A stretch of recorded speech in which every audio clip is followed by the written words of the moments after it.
Hi friends. ఇప్పుడు మన 2 రాష్ట్రాల్లో పెద్ద పెంట అయిన విషయం ఏదైనా ఉంది అంటే అది ఈ కోవా బన్ విషయమే. ఈ బాలాజీ గౌడ్ ఎవడైతే ఈ తేజస్వి ఛానల్‌లో జర్నలిస్ట్‌గా పనిచేస్తున్నాడో, ఏదైతే నేనే హిందువుని, నేను తప్ప వేరే వాళ్ళు ఎవ్వరు లేరు. నేను సమాజానికి అంత ఉపయోగం చేస్తున్నాను. నా అంత ఉపయోగం చేసేవాడు ఈ భూమి మీద లేడు. హిందువుల్లోనే లేరు. వేరే మతస్థులెవ్వరూ నాకు పోటీ రారు. నేను సమాజాన్ని ఉద్ధరిస్తున్నాను. సమాజానికి నా అంత మేలు ఇంకెవ్వరూ చేయలేదు. అరే బాలాజీ గౌడ్, అరే చోటా కే బచ్చా, నీ వల్ల హిందువుల పరువంతా పోతుందని బత్తాయి, పెద్ద బత్తాయిడు. వీడికి వచ్చిన పనల్లా ఒకటే, మతానికి మధ్యలో చిచ్చు పెట్టాలి. ఆ చిచ్చు పెట్టిన తర్వాత వాళ్ళు వీళ్ళు కొట్టుకుంటుంటారు చూడు, అప్పుడు అయ్యగారికి అమ్మయ్య కడుపు నిండిపోతుంది. అమ్మయ్య కొట్టుకుంటున్నారయ్యా చాలు అని చెప్పి పక్కకి వెళ్ళి బిర్యానీ తినే రకం వీడు.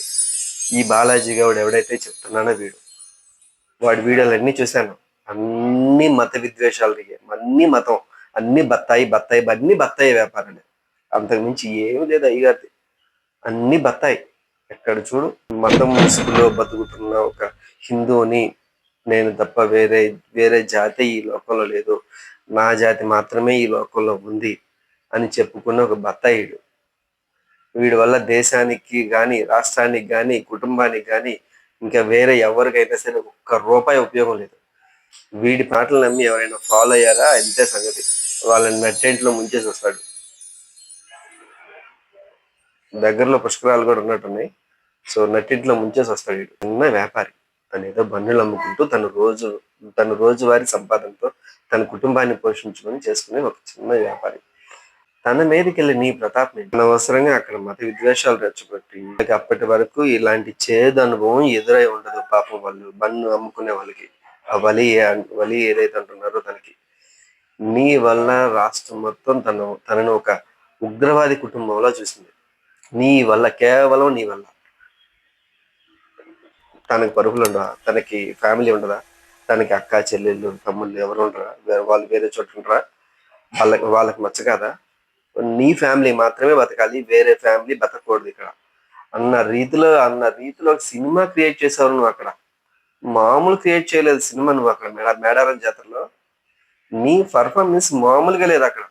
తట్టుకోలేకపోతుంటే అది చూసి, నీ పర్ఫార్మెన్స్ చూసి పక్కనున్న వాళ్ళు కూడా మైక్ తీసుకొని క్వశ్చన్ ఏదో పీకుదాం అని క్వశ్చన్ చేసే అంత దగ్గర తీసుకెళ్ళావు. అంత విద్వేషం రెచ్చగొట్టావు. అలాగే మీ చుట్టూత ఒక 50 కుక్కల్ని, ఒక 10 మంది గన్ను తీసుకొని పట్టుకొని నిలబడిన వాళ్ళని పెడితే మీరు కూడా అదే స్టెబిలిటీగా ఉంటారా అనేది నేను యావత్ ప్రపంచం చూడాలనుకుంటుంది. మతం మధ్య చిచ్చు పెట్టాలి, నీ పబ్బం గడుపుకోవాలి. బత్తాయి, మామూలు బత్తాయి కాదు. అయిపోయిన తర్వాత అయినా సారీ చెప్పావా? దానికి ఇంకొక వీడియో చేశావు వాళ్ళు ఎట్లా అది కాదు. నువ్వు అక్కడికి వెళ్ళేందుకు ఎక్స్పైరీ డేట్ ఏది? నీ ఆధార్ కార్డ్ ఏది? నీకెందుకురా? నువ్వెవడో అసలు? నువ్వు పోలీసా? లేకపోతే ఇప్పుడు ఫుడ్ ఇన్స్పెక్టరా? లేకపోతే ఇంకోట? నువ్వేదైనా పట్టుకొని ఉంటే చెప్పి, లేదు నువ్వు ప్రూవ్ చేయాలి. చేసావా? బన్ను కాలిస్తే నల్లగా వస్తుంది పైన, దాన్ని పట్టుకొని పురుగు అంటున్నావు నువ్వు. అరే నిన్ను అసలు ఏమనుకోవాలి కూడా నాకు అర్థం కావట్లేదు. తను బతుకు తెరువు కోసం వచ్చిన ఒక చిన్న వ్యాపారి అంతే. ఆ వ్యాపారిని పట్టుకొని నువ్వు చేసిన రాద్ధాంతం ఉంది చూడు, అది నిన్ను ఏమనుకోవాలో కూడా నాకు అసలు మాటలు రావట్లేదు నాకు. సరే అంత అయిపోయింది గొడవ, ఇది అది ఏదో పెంట చేసి కెలికావు. సరే బాగానే ఉంది. సరే తర్వాత అయినా సారీ చెప్పావా? సరే వాళ్ళ దగ్గరికి వెళ్ళారు, చాలా మంది విజిట్ అయ్యారు, పరామర్శించారు, జరిగింది తెలుసుకొని వాళ్ళు ఏదో భావోద్వేగంలో ఉన్నారు. ఇట్లా మా ఫ్యామిలీ ఇది అయిపోయిందని. నువ్వు మళ్ళీ ఒక వీడియో రిలీజ్ చేశావు చూడు, వాళ్ళదే తప్పు అన్నట్టు ఒక వీడియో రిలీజ్ చేశావు చూడు. అసలు నీకు బుర్ర పని చేస్తుందా లేదా కూడా తెలియట్లేదు నాకు. నీకు కింద కర్ర పెట్టేయాలంతే. నువ్వు ఒక మత ఉన్మాదివి.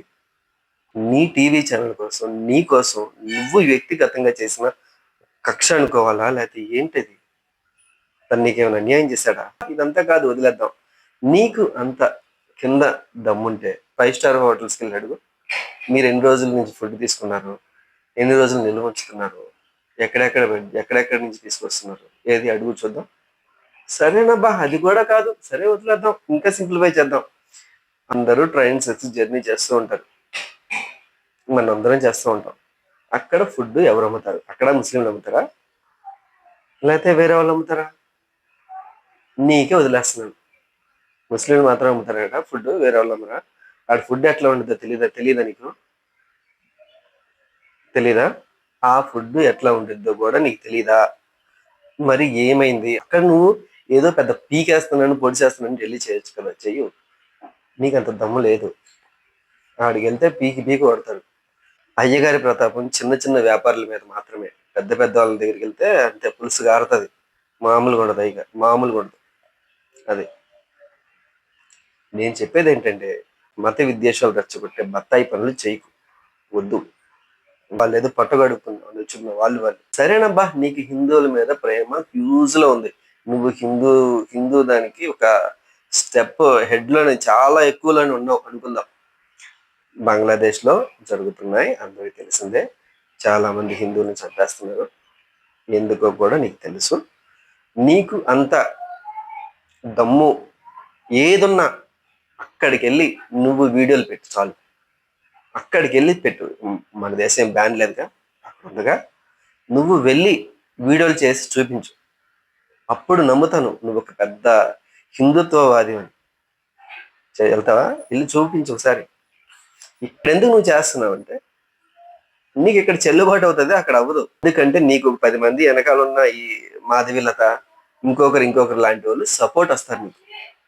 అదేదో చౌదరి అంట ఆవిడ. యాక్చువల్ చెప్పాలంటే ఏదో బుర్రలో పురుగు దూరిందా, లేకపోతే ఎంతో లూజ్ అయినట్టుంది. అందుకని చెప్పి ఏదో బుర్రలో పురుగు తిరుగుతూ ఉంటుంది అనుకుంటా వాళ్ళకి అప్పుడప్పుడు. అవును కదా, నీకులాగే వాళ్ళకి బుర్రలో పురుగులు తిరుగుతూ ఉంటాయి అనమాట. ఆ మాధవిలత అనే ఆవిడికి, లేకపోతే ఈ చౌదరి అనే ఆవిడికి, ఇంకా చాలా మంది ఉన్నారు. జీలగా ఉంటే పెద్దవాళ్ళ మీదకి వెళ్ళి, ఇండియాలో చాలా ప్రాబ్లమ్స్ ఉన్నాయి, చాలా ఉన్నాయి. అంత జీలగా ఉంటే అవి చెయ్యి.